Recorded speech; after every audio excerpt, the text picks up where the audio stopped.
Estamos ao vivo. Salve, salve, pessoal.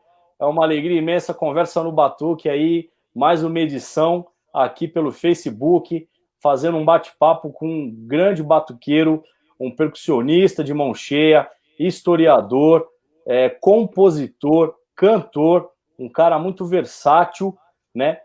Podemos dizer assim que é um cara muito inquieto, até, porque ele tem várias possibilidades de atuação na área da música, né, nessa profissão e nessa religião, né, porque o samba, o sambista é uma religião, é uma arte, e esse grande amigo nosso que está aqui hoje, a gente está recebendo ele, tem muita história boa para contar para a gente, porque tem muitos projetos, tem muita coisa que ele faz, que a gente vai falar aqui, que ele vai contar para vocês, que lógico, em 50 minutos de bate-papo não dá para resumir a história desse grande batuqueiro, mas dá para ficar registrado aí e que todos vocês venham conosco. Obrigado pela força de todo mundo que acompanha o programa Conversa no Batuque e essa edição recebendo o William Fialho. Salve, salve, Júlio, meu parceiro, meu irmão de caminhada. Boa noite aí para todos que estão aí acompanhando Conversa no Batuque, um projeto de grandiosidade imensa para o nosso povo aqui da Batucada de São Paulo, principalmente, mas para o samba, para, né, registros importantes que com essa nossa agora essa questão da tecnologia, a gente consegue ter isso, né? Porque São Paulo sempre sofreu assim essa coisa do não registro por conta de tecnologias mesmo que não eram tão acessíveis, né? Então, o samba de São Paulo, né? A história mesmo dos batuques, dos batuqueiros, pouca coisa a gente encontra, né? Então, é fundamental a gente registrar, né? Esse pessoal que ainda está aí, os que já se foram também, a gente tentar resgatar a história e mostrar. Então, parabéns pela iniciativa, né, que já estou acompanhando desde o primeiro, né, que foi com seu pai, né, Conversa no Batuque. Então, estou desde o primeiro sempre vendo aqui o pessoal e aprendendo aí com vocês. Estou aí hoje, me sinto honrado de fazer parte dessa caminhada e dessa história aí, Julião. Tamo Fialho, juntos. muito obrigado, cara. E, como eu já disse na resenha ali, pode ter certeza que o seu nome com a gente aqui, o programa também fica mais forte, fica mais importante tendo o William Fialho conosco. Oh, tamo Conta aí. essa história sua lá da cabeça, da parte A da intro, Samba da Vela, como é que foi essa história? Como que começou seu interesse pela batucada? Então, Julião, eu sou nascido e criado e moro aqui no Jardim Ibirapuera, né? Um bairro dentro do Jardim São Luís, né? E aqui a gente, né, desde moleque, a gente vê, né, isso acontecer, né? As batucadas de beira de campo, né? Ainda tinha, hoje com menos frequência, mas eu lembro que eu era moleque, ia ver os caras jogarem bola aqui no futebol, nos campeonatos dos campos de terra aqui, e tinha aquelas batucadas, né, daquela rapaziada mais velha e tal, mas ficava de longe, não me interessava porque o negócio era futebol, né? A gente é focado no futebol. Mas assim, para resumir, quando eu tinha mais ou menos uns 13 para 14 anos, eu ingressei no Senai, né, para estudar eletroeletrônica e tal, aquela coisa dos meninos de periferia que, né, que vai para o Senai para ser torneiro mecânico e tal. E nesse meio tempo aí que eu comecei a trabalhar, eu conheci uns amigos aqui do bairro que faziam capoeira, né, no grupo Magia da Capoeira. Inclusive, esse grupo ele foi fundado em 97. Eu fui da primeira turma desse grupo, né, o Grupo Magia, que existe até hoje, né? Hoje o professor, que era na época professor, agora é mestre, que é o mestre Raio Negro. Então, eu ingressei na capoeira e dali que eu comecei a me interessar pela música tocada, né? Por essa questão de saber tocar e tal. Porque lá o meu professor, que hoje é mestre, né? Ele exigia da gente para poder pegar o cordão, tinha que saber tocar, tinha que saber cantar na roda, tinha que saber jogar a capoeira e a história da capoeira, né? Então ele dava uns textos para a gente e no final do mês ele fazia uma prova, né? Tipo, fazia umas perguntas para a gente e ia anotando lá. Então, acho que essa coisa de pesquisador também veio muito dessa época aí, porque eu tinha que pesquisar, tinha que saber as histórias, mestre Bimba, mestre Pastinha, Mestre Suassuna, esse povo todo aí que fez a história da capoeira, né? Os grandes mestres.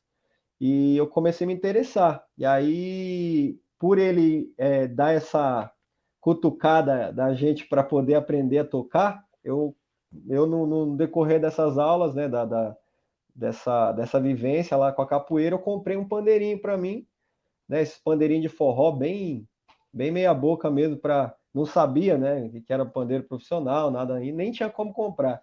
E aí comprei, comecei a aprender em casa, ouvindo, porque a gente não tinha internet, né?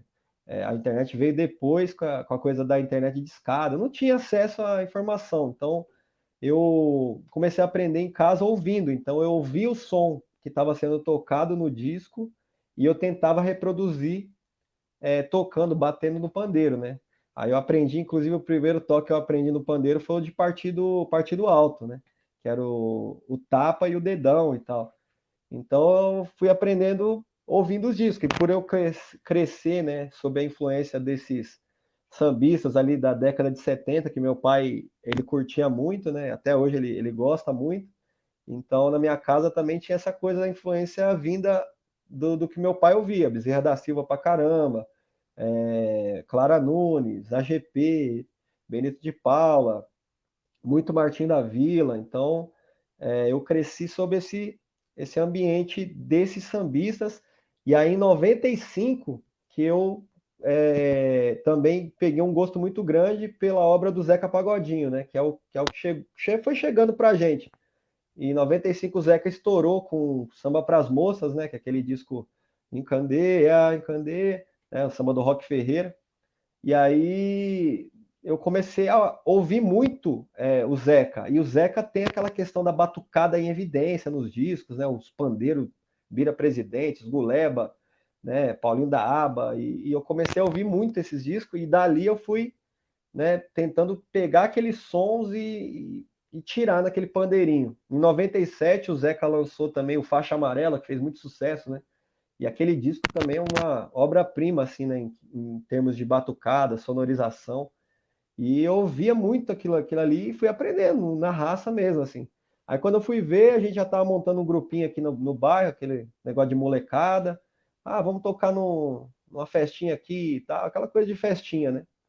E depois eu montei um outro grupo com outra rapaziada aqui do bairro, que já era mais velha e tal. Isso antes ali, um pouco antes de 2000, que o Samba da Vela nasce em 2000, né? E aí a gente estava com esse time, mas não tocava fora, não tocava, nunca tinha tocado na noite, nem nada. Aí em 2000 eu conheci o Samba da Vela, né? Por conta de uns amigos, falou, pô, caramba, você gosta de samba, né? Um samba mais tradicional, tem um samba lá em Santa Amaro, que é um amigo meu, o Carlinhos aqui do bairro, ele tem um samba lá em Santa Amaro que a Beth Carvalho tá indo lá, não sei o que e tal. Aí eu falei, pô, vou lá para ver se eu consigo ver a Beth Carvalho, né? Isso em 2000. Aí foi quando eu conheci o Samba da Vela. Cheguei lá e vi aquele negócio, eu falei, caramba, que barato louco, né, mano? Tipo, um negócio totalmente diferente.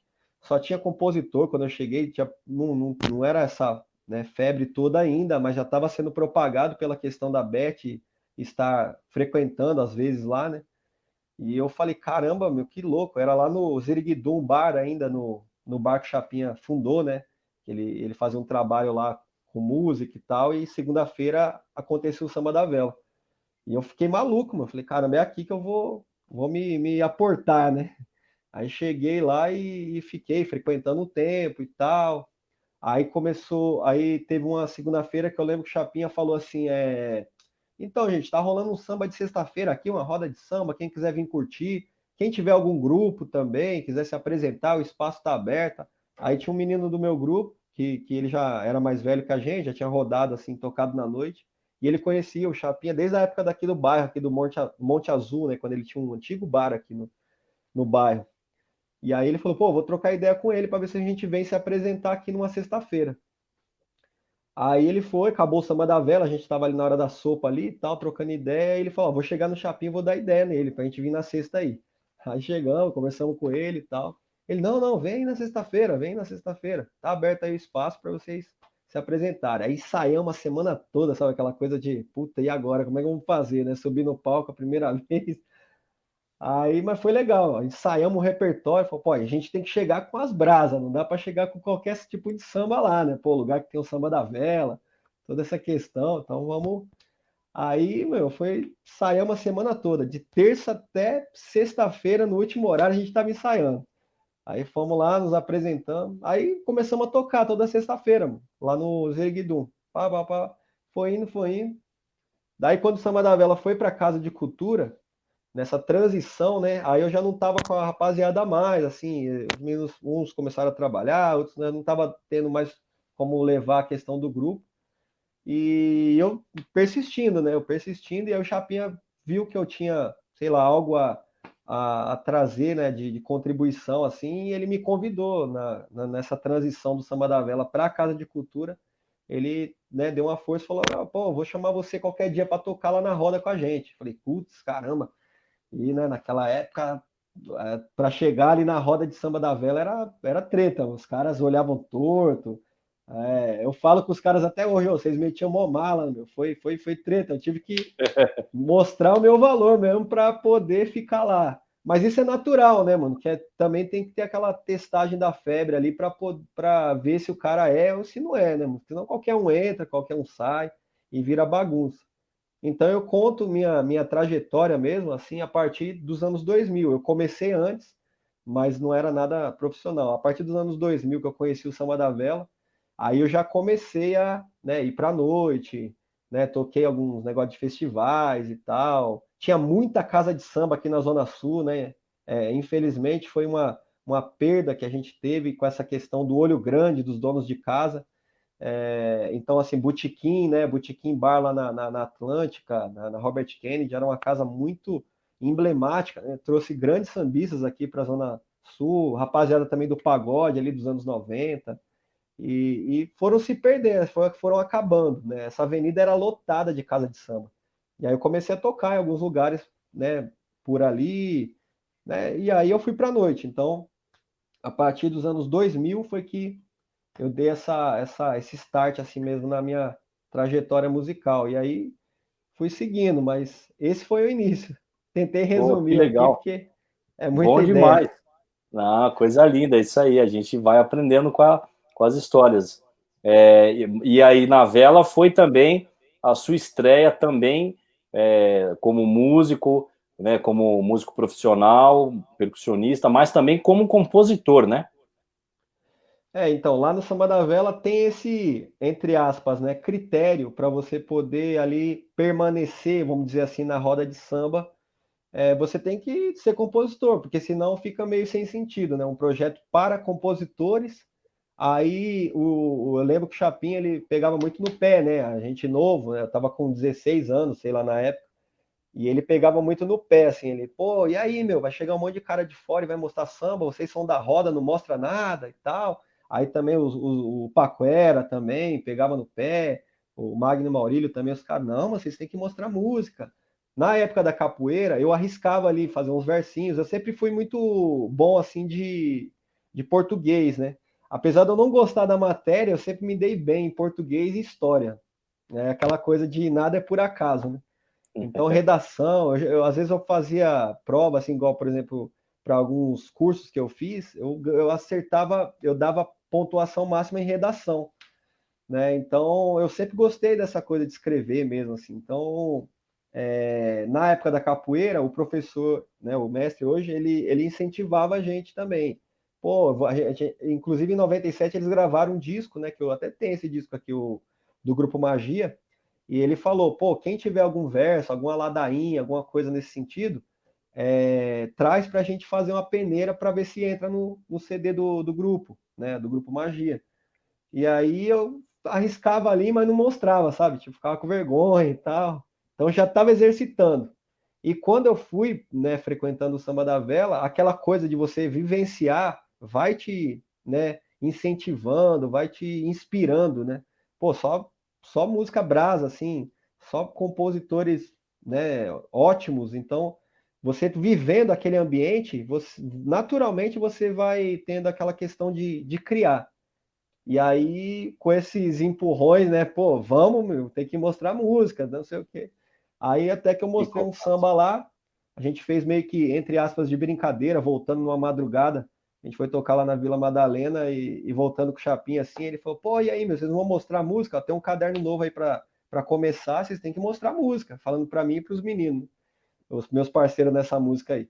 Aí ele falou uma frase lá, e aí ele falou, ó, quero que vocês terminem essa parada aí. Aí fomos no busão fazendo, até em casa.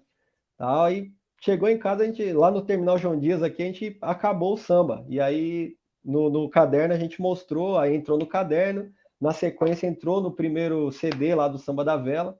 Aí virou uma parceria minha, do Sandro Japonês e do Rodrigo Júnior, né?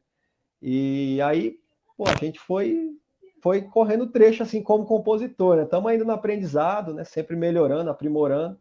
Mas começou dessa forma, né? Por incentivos ali do Samba da Vela, por ver, ouvir muito e ter que ter essa coisa também de mostrar uma outra, um outro setor, né? Do que você também pode atuar, né? Porque não só como músico, mas pode compor também. Às vezes, como músico, também pode compor, né? Você mesmo sabe muito bem, você pode compor uma música só com percussão, né? Algo nesse sentido. Não precisa ser exatamente canto, né? Letrado e tal. Então foi mais ou menos dessa forma aí que a gente está nesse caminho da composição também. Coisa boa demais, né? Pô, começou numa estreia muito forte, muito boa, né? No quintal do Samba da Vela. E a É. banda do Almir Neto, como é que foi isso aí? Você Pô, ficou muito tempo lá, hein? O Almir foi uma coisa muito louca também, Júlio, porque o Almir, aquela coisa do ídolo, né, meu? Pô, eu também cresci ouvindo o Almir, né? Então, eu não imaginava, assim, que um dia, pô, eu estaria do lado dele. Nem que eu estivesse do lado dele, mas quanto mais Como diz o trabalhar com samba, ele. como diz o samba do coque, né? Exatamente. É, aquele do ando de noite seguindo teus passos, né? Não é toda hora que a gente tem a sorte de estar no pagode cantando com o Almir, né? Mas o Almir foi uma coisa muito louca. Tem outro grande músico que é aqui do meu bairro, né? Que ele começou assim, primeiro que eu, né? Tem uma caminhada, apesar dele não ter tanta idade, mas ele começou bem novão, que é o Eduardo Santana, o Dudu. Toca sete cordas, toca tudo de corda aí. E ele é aqui do bairro. E o Dudu, ele é fã incondicional do Almir, assim, do Almir, do Bezerra. E ele sempre defendeu essa bandeira do samba, do choro. E o Almir, o Dudu, ele, por essa questão dele começar a tocar na noite e ter esse reconhecimento, ele foi adentrando alguns espaços. Ele chegou a acompanhar a Jovelina, né? Ele acompanhou alguns sambistas e, por ironia do destino, ele caiu dentro da banda do Almir. Viram ele tocando, né? Eu não sei quem fez exatamente o convite para ele tocar o violão na banda, e ele adentrou lá a banda Clínica Geral. E eu fui, assim, um pouco depois, ele me chamou, mas foi numa ocasião muito inusitada, né? Que ele me ligou, ele falou, pô, meu, eu tenho um trampo para você fazer, eu quero você comigo. Eu falei, qual que é, Dudu? Aí ele, tocar com o Almir. Eu falei, putz, mano, sério? Ele só que é o seguinte, a gente vai gravar o Bem Brasil lá da TV Cultura, que é aquele programa que tinha no palco lá do Lago e tal, que infelizmente até se extinguiu. E ele falou, eu falei, puta, Dudu, sério? A primeira vez tocar com o Almir, logo nesse, né, programa de abrangência aí nacional, né, até internacional, de grande reconhecimento aquele programa. Ele falou, não, eu confio em você e eu quero você comigo. Inclusive eu vou levar outros parceiros aqui do bairro também, tal, Birosca, né, outros meninos aqui que também tocavam percussão. Aí eu lembro que o Tocão tava no banjo, Tocão lá de São Mateus. E aí eu falei, puta, que louco, né? Só que eu conheci o Almir antes disso. Eu conheci o Almir num sítio de um grande amigo, que é o Nenê, ele tem um sítio lá em Boituva, e ele fez uma festa lá uma vez e convidou o Almir, né? Contratou o Almir para cantar lá. E aí foi aquela coisa informal. Aí esse dia eu conheci o Almir assim pessoalmente, fizemos uma roda de samba, o Almir batucando no repique, tocando tamborim. Foi do caramba, tem até as fotos desse grande encontro. E logo na sequência eu recebi esse convite do meu amigão aí, do meu irmão, Eduardo Santana, e aí eu adentrei a banda Clínica Geral. Eu demorei ainda para, né, ter aquela coisa da intimidade com o Almir, conversar com ele, né? Apesar dele ser uma pessoa, né, era uma pessoa muito solícita, assim, generosa, né? E aí, isso foi mais ou menos em 2004, né, que a gente gravou esse programa. E aí eu comecei a tocar com o Almir na banda, o Dudu ficou por um tempo ainda, depois o Dudu saiu, eu continuei. Aí depois teve umas mudanças, eu saí, depois voltei, por isso que eu falo, entre idas e vindas, coloco ali mais ou menos 10 anos ali, tocando com o Almir. E aí, depois o Nossa Chama, na época, né, o Conjunto Nossa Chama, por eu já estar lá tocando na Clínica Geral, a gente acabou levando o grupo, e aí o Nossa Chama meio que ficou como banda do Almir também. Então a gente viajou com ele por alguns lugares, e depois ele gravou no nosso disco, o primeiro disco que a gente gravou do Nossa Chama. Depois o segundo foi homenagem ao seu pai, eu já não estava, mas o primeiro, o Almir, seu pai participa tanto do primeiro e o segundo, ele é homenageado. No primeiro, a gente fez uma homenagem para ele também lá na música do Paquera, né? O Canto para a Velha Guarda. E aí o Almir cantou nesse disco, Coração e Salgueiro, que é um samba meu, que também foi caderno lá do Samba da Vela, fez muito sucesso, até hoje é pedido assim nas rodas de samba. Esse samba é emblemático, assim, é um samba que a gente fez pensando no Almir cantando. Então, quando ele veio, assim, a gente ficou muito emocionado no estúdio, ouvindo ele cantar, e ficou eternizado, assim, essa participação dele, e selou nessa nossa amizade, essa nossa é, parceria, né? Muita gente pergunta para mim, pô, mas você não fez um samba com o Almir? Eu falei, pô, mas eu precisava fazer um samba com ele para ser parceiro dele? Pô, ele é um dos caras que eu tive um contato, ele gravou músicas minhas, ele gravou outra música minha também com Petróleo, que é um trabalho que está guardado aí, né, que a gente não lançou. Depois veio a Tríade, né? A gente não lançou esse trabalho nosso, mas a gente tem uma outra canção minha do Petróleo que o Almir cantou com a gente, que é muito bonita também, que chama Meus Velhos. E, e assim, eu não. Muitos caras me cobram isso. Falam, pô, mas você não fez um samba com o Almir? Eu falei, não, porque, meu. Primeiro que tem aquela coisa, né, mano? Teria que partir dele, né? Eu não vou ficar forçando a barra para fazer um samba e só falar, porque eu tenho um samba com o Almir Neto. Pô, para mim a parceria ela vai além disso, né? Quando ela vai para o papel, ela uma consequência da sua amizade, daquela coisa que você já tem com a pessoa, né? Eu conheço um monte de parceiro fantasma do Almir, entendeu? Nunca fui amigo dele, mas é aquela coisa, como aconteceu essa parceria, né? Então eu não forcei barra, né? Sempre tive várias oportunidades. Ele, às vezes a gente no hotel, assim, ele cantando melodia, sabe? Mas ele não falava, tipo, pega a melodia e faz uma letra. Não falava, ele tava cantando, cantarolando do jeito dele lá. Só que eu não me sentia, sabe, nessa liberdade de falar, puta, eu vou pegar lá a melodia e vou fazer uma letra. Aí aconteceu dessa parceria ser muito mais além do que propriamente uma canção, né? Então ele gravou cantando duas músicas nossas, que para mim já é uma grande honra ter na voz dele, né?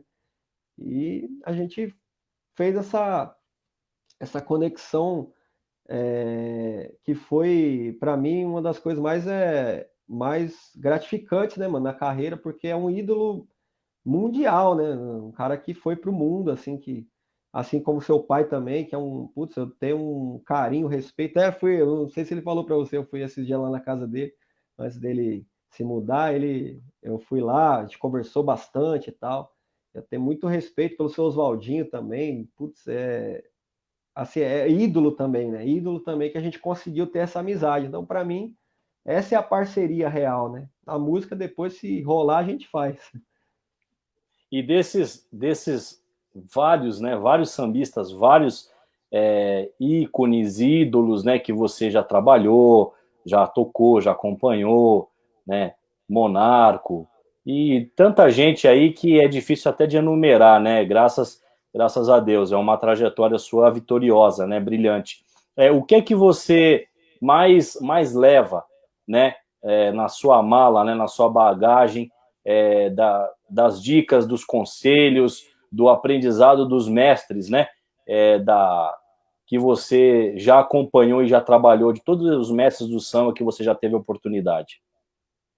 Então, Júlio, eu vejo que quanto maior, eu não digo maior de ser mais que as outras pessoas, mas de notoriedade, vai de bagagem. Quanto maior é o seu ídolo ou é essa personalidade, mais simples e mais humana ela é, né? Então, todos esses aí que a gente vê, né, que ganhou o seu, que riscou o seu nome, né, com força no chão aí na história, são pessoas que levaram a carreira e levaram a arte com naturalidade, porque é um trampo, né, mano?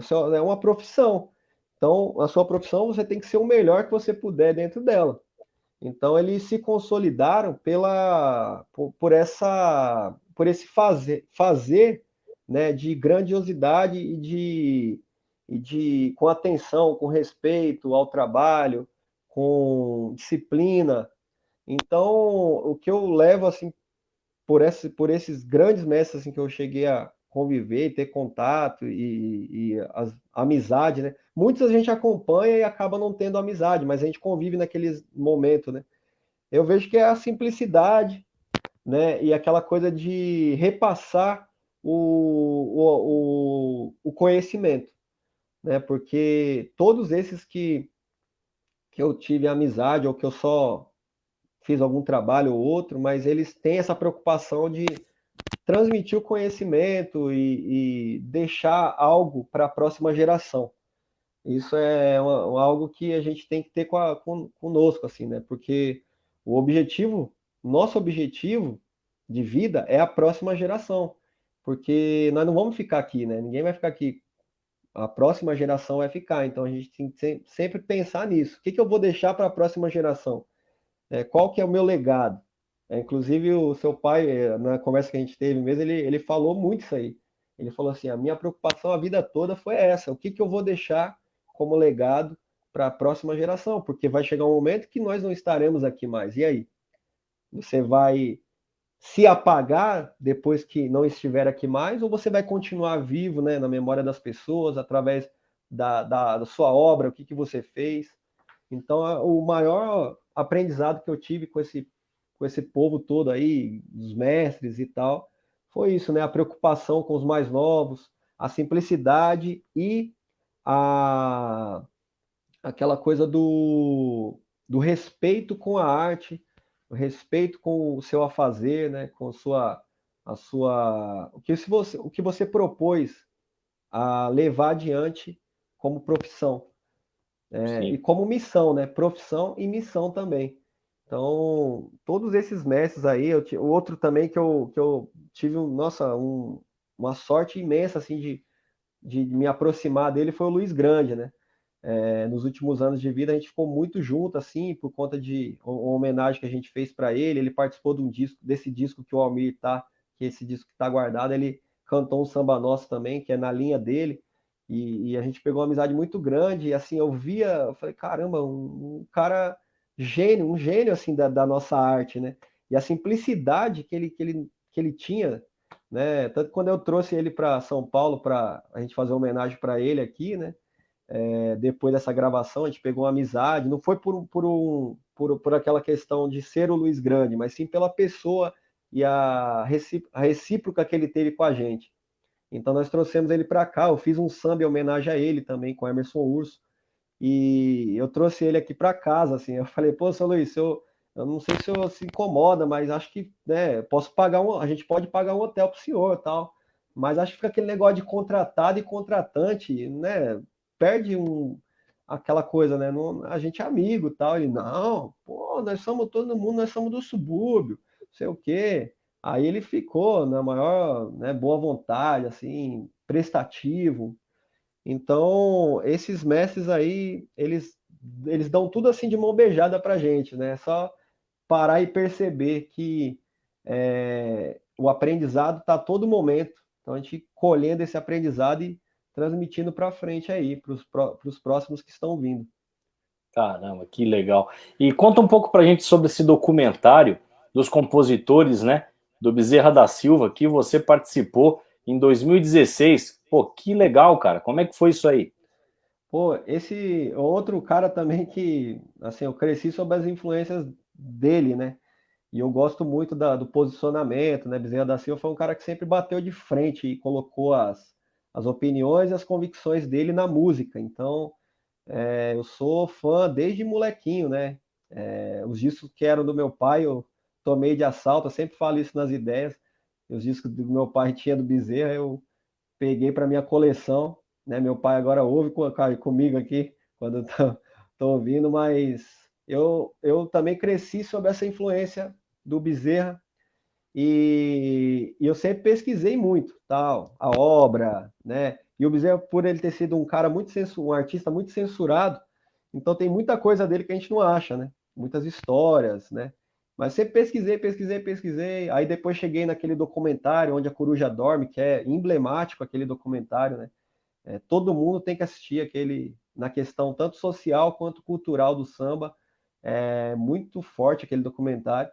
E eu falei, caramba, mas faltou muita gente nesse documentário, né? Muitos compositores, porque o Bezerra revelou, sei lá, cerca de 200, mais de 200 compositores ou mais. E aí, em 2016, antes um pouco, um documentarista lá do Rio, Daniel Deplat, ele começou a. Ele pegou e falou assim, como ele era jornalista, ele falou, pô, vou fazer um documentário com esses compositores que não participaram do outro, né, do anterior, e que estão aí, e os que não estão aí, eu vou atrás da família, para gravar e saber das histórias e tal. E aí ele começou a gravar com esse pessoal que eu só conhecia por ficha técnica. Eu falei, caramba.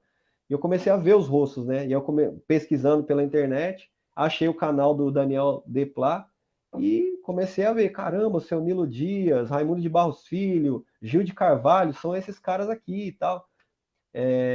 Tito da Silva, Roxinho. E aí comecei a me interessar e pesquisar. E eu achei estranho, porque ele estava gravando e já subindo no canal dele. E olha que louco, depois, em 2016, ele sofreu um mal súbito durante uma aula que ele estava. Ele era professor de universitário lá no Rio, e ele infartou, assim, teve um mal súbito na aula e faleceu, mano. Eu falei, caramba, parecia que ele sabia que ele ia partir, porque ele estava recolhendo o material e já subia para o canal. Tá até lá, o canal dele no YouTube ainda está aberto. Só que o documentário parou, por conta que ele faleceu. Aí acho que não sei se a família sabia desse projeto, dessas coisas, e não deram sequência. Ele tinha um trabalho no Morro do Cantagalo, né? É um trabalho voluntário lá, porque ele morava em Ipanema, ele ia até o Cantagalo, que é atrás de Ipanema ali, e estava fazendo um trabalho com a molecada lá e tal. E aí eu comentei um vídeo dele que ele postou, eu falei, pô, tá faltando o Luiz Grande aí, entre esses compositores aí do Rio. E ele falou, não, eu já marquei com o Luiz Grande. Ele me respondeu, já marquei com o Luiz Grande, vou gravar na semana que vem lá na casa dele. Eu falei, pô, legal. Eu falei, ó, inclusive aqui em São Paulo tem 3 compositores do Bezerra também, né, que gravaram com o Bezerra, que é o seu Silvio Modesto, o Roberto Capri, né, o Capri, e o Ney Silva. Então, ele falou, pô, mas você tem contato com eles e tal? Eu falei, o Capri a gente é bem próximo e o seu Silvio também, a gente tem uma aproximação, mas não tão próxima, né?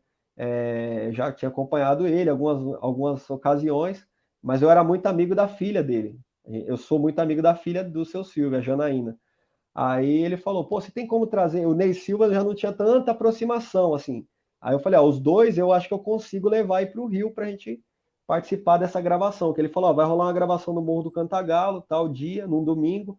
Se vocês conseguirem vir, eu banco aí, eu ajudo vocês aqui na estadia. E a gente grava com o Silvio e com o Capri. Aí eu falei com o Capri, ele topou na hora, o Silvio, eu achei até estranho que a Janaína, eu falei com ela falou, eu vou falar com meu pai, mas meu pai, sabe como é que ele é sistemático e tal, não sei se ele vai aceitar não, mas ele entendeu a mensagem e respondeu um pouco depois, falou, não, pode contar comigo que eu vou, porque é importante, né, eles estarem nesse documentário.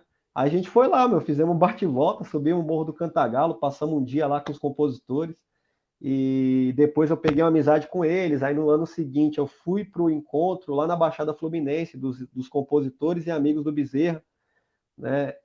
E aí eu comecei a ficar muito próximo deles, né? Então todo ano agora eu vou para lá, né? Alguns deles já vieram aqui, ficaram aqui em casa. A gente estava até com um projeto querendo trazer né, para fazer uma homenagem ao Bezerra com eles aqui, né, sei lá, alguma coisa de Sesc, assim, estamos ainda vendo essas possibilidades.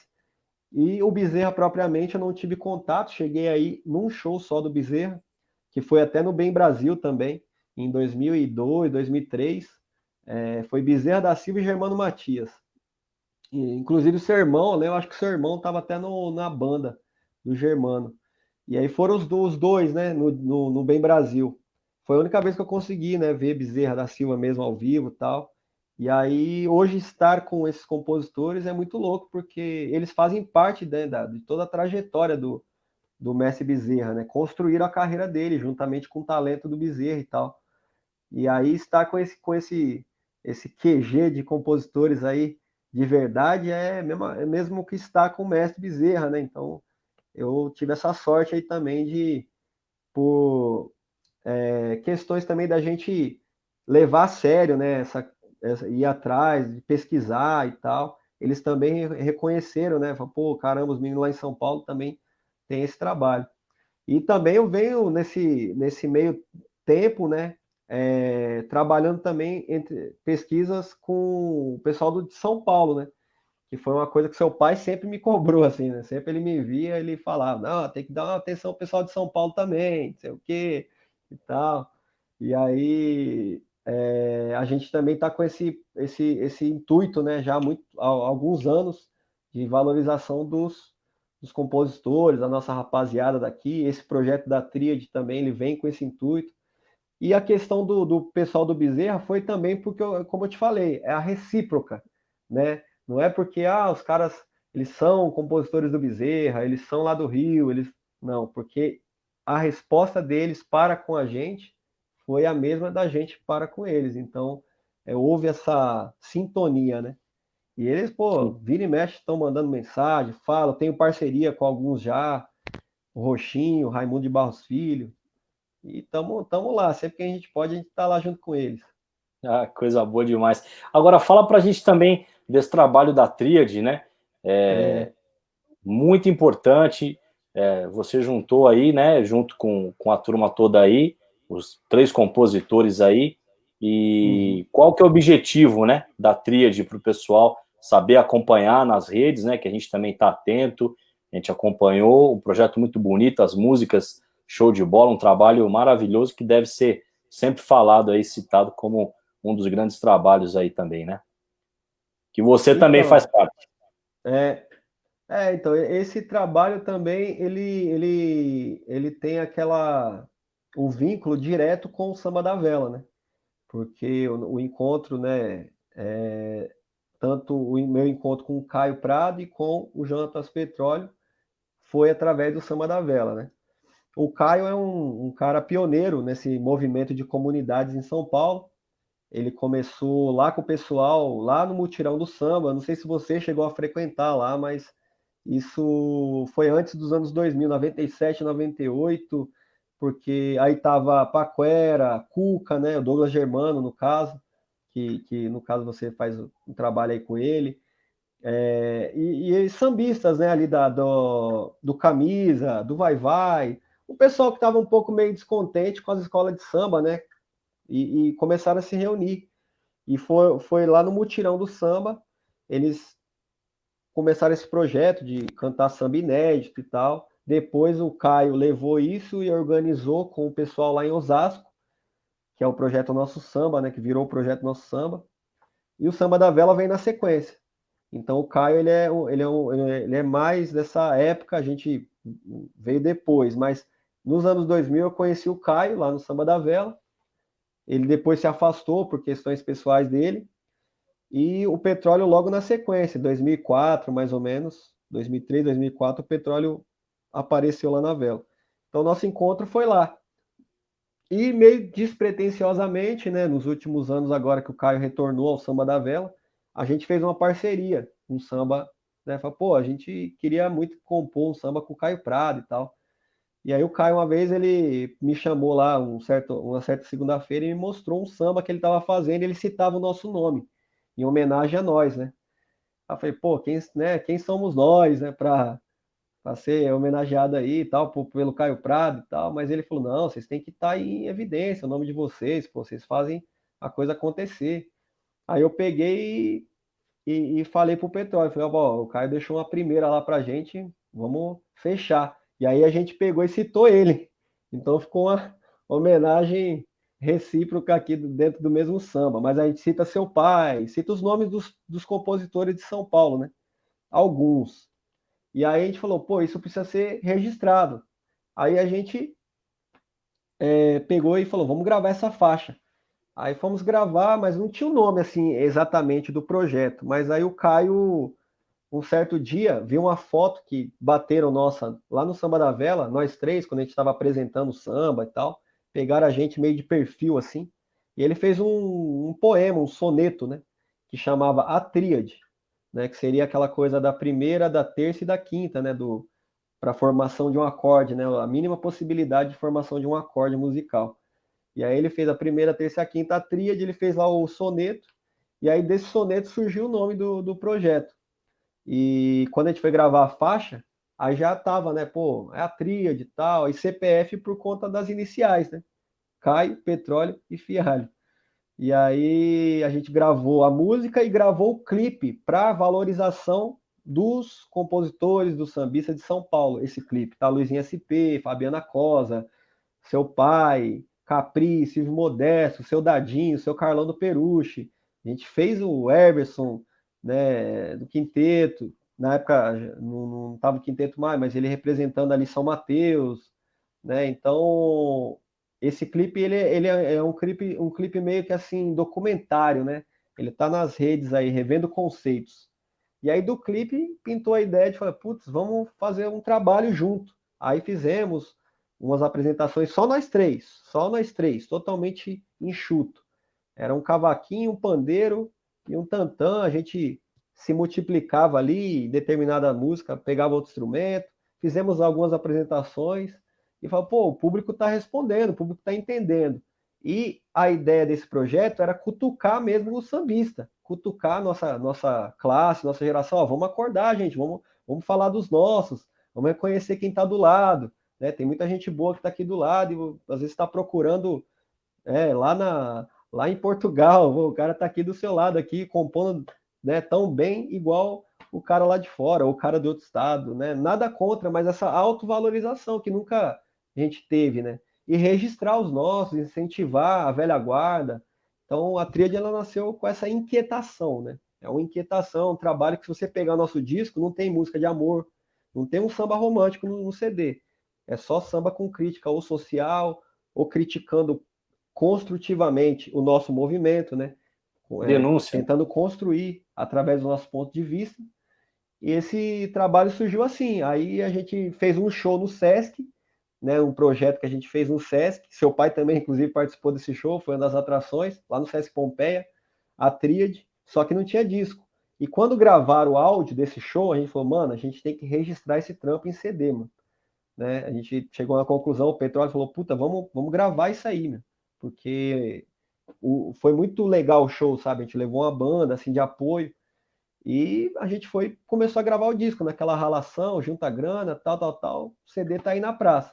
Agora subindo nas plataformas digitais, né? A Tríade CPF e um monte de gente participando, né? Muita gente, o seu Luizinho Sete Corda. Então, grande parte do nosso convívio aqui de São Paulo está nesse disco. O segundo clipe foi gravado no Samba da Vela. A gente fez a roda da vela num domingo, aberta ao público, para fazer a gravação do clipe. Aí o terceiro clipe é o Batata de Chapéu, e agora saiu o quarto clipe, que é o Valeu Resistir.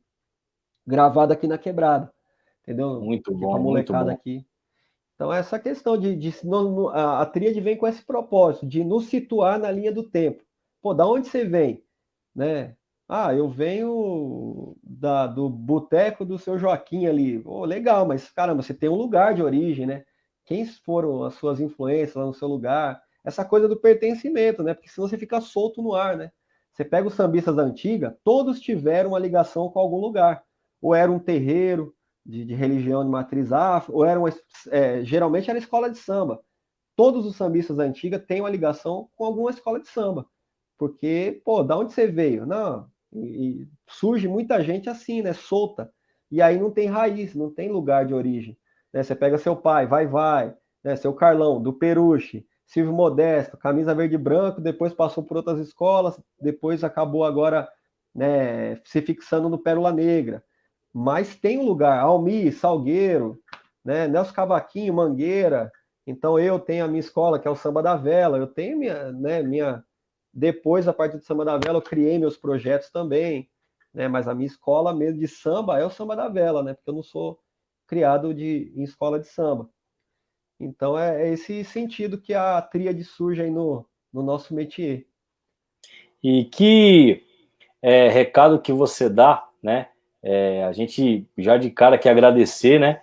Você por ter topado aí fazer esse bate-papo com a gente. É uma grande alegria para a gente ter o William Fialho conosco. Todos aí que estão presentes aí na live assistindo, os outros que vão assistir também, que vai ficar registrado esse bate-papo aqui. Então, para quem perdeu, para quem chegou agora, para quem chegou na metade para frente, compartilhem e assistam depois, porque ganhamos aqui 40, 50 minutos do nosso dia hoje ouvindo o William Fialho. E que recado que você dá para a rapaziada que dá percussão, dá batucada, do ritmo, que tá te assistindo, que vai te assistir, e que papo que você dá para essa turma toda aí? Como nós né, falamos há pouco, né, Júlia? A gente tem que se reconhecer na linha do tempo do samba, na linha do tempo do batuque, né? Vamos dizer assim. Então, se situar no tempo, né? Eu vejo que é, a tradição ela tem que ser mantida, né? Então a gente tem que ter a referência desses grandes mestres batuqueiros da antiga aí. Você pode inovar também sem perder a tradição. Isso é fundamental, trazer algo novo que não deturpe a tradição, né? Tem isso também. Então, eu ainda permeio ali naquela ligação entre o velho e o novo, né? Porque eu tenho uma ligação de espiritualidade. Eu acho que eu já nasci velho. Muita gente fala, pô, mas você nasceu velho. Porque eu preservo muito essa questão, né? Se eles fizeram lá atrás, né? Eles criaram certas formas de tocar lá atrás e deu certo. E isso se enraizou, vamos dizer assim, e se perpetuou. Meu, tem que tomar muito cuidado para você inovar, sabe? Tem que tomar muito cuidado. A não ser que você faça um trabalho, sei lá, sozinho, tal. Aí você pode fazer o que você quiser, mas eu digo num contexto geral, para você criar e falar, ainda bater no peito, falar, puta, eu criei isso aqui. Tem que tomar muito cuidado. Então, o que eu falo para a nova geração é que está vindo, para os batuqueiros, para as pessoas, é sempre buscar na fonte. Tem que ir até a fonte, e aí você, a partir dessa vivência ali, dessa experiência com eles, você trazer para o seu agora. Porque também não dá para você ficar preso ao passado. Então você tem que ir lá, ver ó, o que, que eles fizeram. E, se possível, ir até eles, que é o que você tá fazendo. Assim, tipo, vai até os caras. Se os caras estão aí ainda, igual eu vi a sua entrevista com o Jorginho Sebion, né? Pô, seu Jorginho, pesadíssimo, sabe? Eu tive a honra de conhecer ele também num show que eu fui do Gudim, conversei com ele. Então, meu, se eles estão, vai até eles, procure saber, né, se aquela história que você ouviu é verdadeira, por exemplo, né? Porque muita gente fala, porque tal pessoa fez isso, tocou daquele jeito no tal disco. Então, mas é legal você ir lá, tenta procurar. Hoje tem, né, tem formas de acesso a essas pessoas. Ainda mais quem está no métier da música, está na noite, consegue chegar até esses mestres aí. Eu também, eu sempre fui atrás desses caras. Igual o Paulinho da Aba, é um cara que eu me espelho para tocar pandeiro, né? A batida, o jeito de tocar. Enquanto eu não conheci ele, mano, eu não sosseguei, mano. Eu fui para a gravação do DVD da Beth lá no Rio, o Samba da Vela foi convidada, a madrinha do samba, e a banda, meu, era, putz, a banda, sabe, feroz, assim. E quando estava acabando o show, a Beth mandou anunciar a produção dela e chamou o Samba da Vela para ir lá para trás, pro camarim e tal. Meu, a primeira pessoa que eu corri para conversar tal foi o Paulinho da Aba, mas aí acabou o show, ele saiu, ele foi embora. E eu vim conhecer ele aqui no bar do Ney Silva. Quando ele veio fazer um show aqui no Ney Silva, Tava ele, o Mané do Cavaco, o Ovídio também, que é foi o outro grande pandeirista, né? O Ovídio tava também. Aí eu levei um disco do Mané do Cavaco para ele autografar para mim. Aí o Paulinho já viu, já me chamou pro camarim, aí ficamos trocando várias ideias.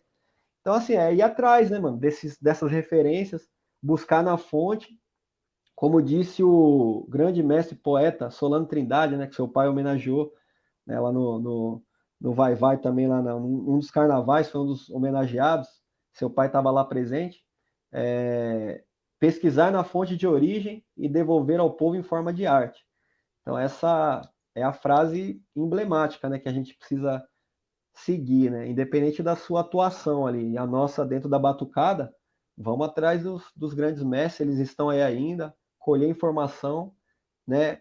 Pegar a nossa influência também atual, juntar tudo e colocar no nosso musical, né, mano? Essa é a nossa missão aí. É, coisa boa demais. Pô, parceiro, obrigado, viu? Show de bola. Valeu, Julião. Valeu, Tamo junto. Fialho. Gratidão, irmão. Tamo junto, vamos se falando. Abraço, pessoal, muito obrigado. Valeu todos que estiveram aí. Valeu, Fialho. Valeu, forte abraço aí. Conversa no Batuque.